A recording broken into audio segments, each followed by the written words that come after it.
Beautiful people of the internet, welcome back to the Flashback 3, and I'm here today to talk about this absolute beaut of a game, Marvel's Midnight Suns. I recently completed Midnight Suns, having had to complete other games alongside, and I'm glad to say that it was a fantastic experience.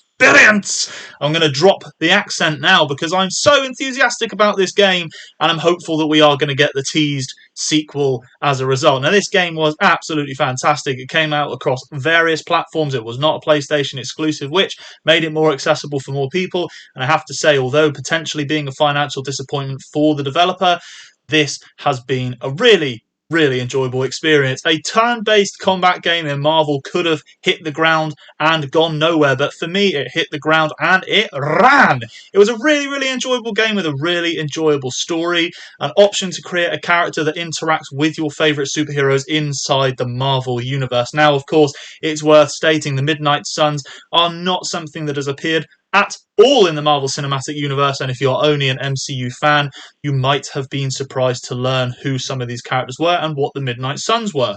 Of course, we have to state that the Midnight Suns typically don't have certain characters within them, but of course in this game we get to see Iron Man, Captain America and Spider-Man introduced into the Midnight Suns, mainly for the likes of the MCU fans who are trying to get into this game and this team for the first time against this threat from many years ago. I'm not going to give away any spoilers for the story. I'm not going to give away any spoilers for the gameplay too much. I want you to go and experience it, but it is a card-based, turn-based combat game where you get to select 3 heroes in every combat scenario. Sometimes you are restricted to have one specific character because the storyline deems it. Other times you get to pick all 3 of the members of your team and you take on the evil forces that you are trying to shut down. Now, this game, as I say, might come up as a financial disappointment for the studio 2K who developed this, but Marvel have to be happy with the reviews that this game is getting, and like everyone else, and I know I'm late to the party, I wanted to fully complete this game before I gave a review. I was really pleased with this. It starts out straight from the start a really good character creator model, which allows you to create your character in any which way you want, and slowly introduces more and more characters into the game as the story progresses.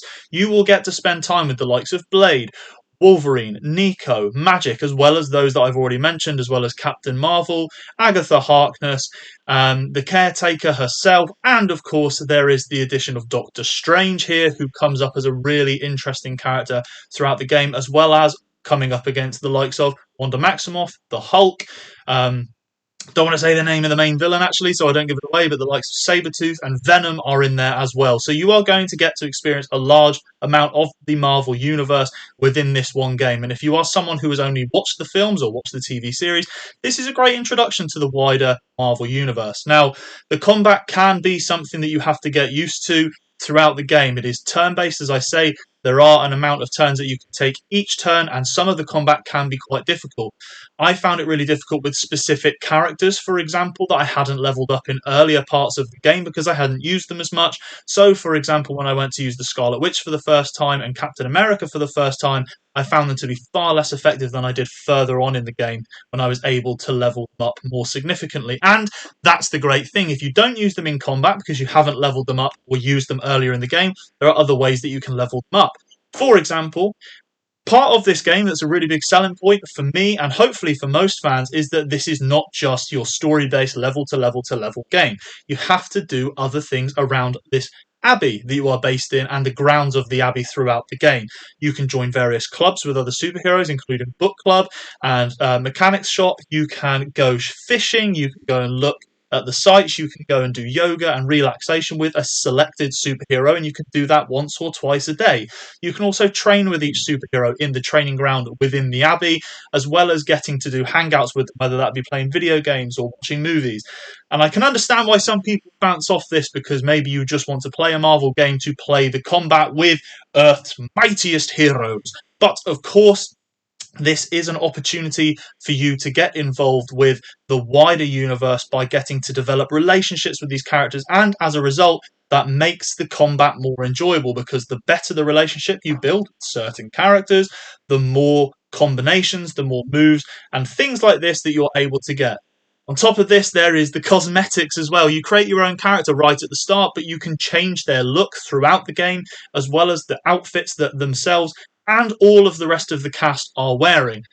Admittedly, some of these are locked behind a paywall, but not very many of them. A lot of them you can get through doing challenges and through unlocking through the in-game currency, which you can find throughout the mansion and the Abbey, you can find in the grounds of the Abbey, and you can pick up through doing side missions on top of the main storyline missions.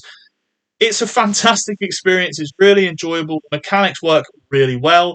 I can, like I say, understand that potentially you might be put off by the idea that there are things to do around a house, essentially, and having to get to know the Marvel superheroes in order to progress effectively. But I think that adds some charm to the game. And overall, I really, really enjoyed my time with this game. And I'm looking forward to do some of the post campaign content. Now, there has been DLC drops as well, with Deadpool and Venom joining the Midnight Suns since the end, since basically when I finished the game, which is a really strange storyline, but in the last 2 weeks from the day of recording, which is the 27th of February, and there are rumours that there are more to come. So I would recommend, if you haven't played this already on any format, I would absolutely give it a go. I would genuinely give this game like an 8.5 out of 10. It is not perfect. Some of the mechanics do not work very well in the exploration. Some of the exploration in the ground specifically takes you a long time to walk around and find specific things, or the environment can be relatively empty at times, seeing as most of the heroes are based at the Abbey at all times. But as an experience that gets you entrenched in the wider Marvel universe, this is a really good introductory game. There is a tease for a sequel at the end that I hope we get. I've got my fingers crossed. Have you got your fingers crossed? If you've played this game, let me know what you think. If this video has been helpful in helping you decide whether you want to play this game, again, let me know in the comments. Don't forget to like, share, and subscribe, and I will be back to see you soon.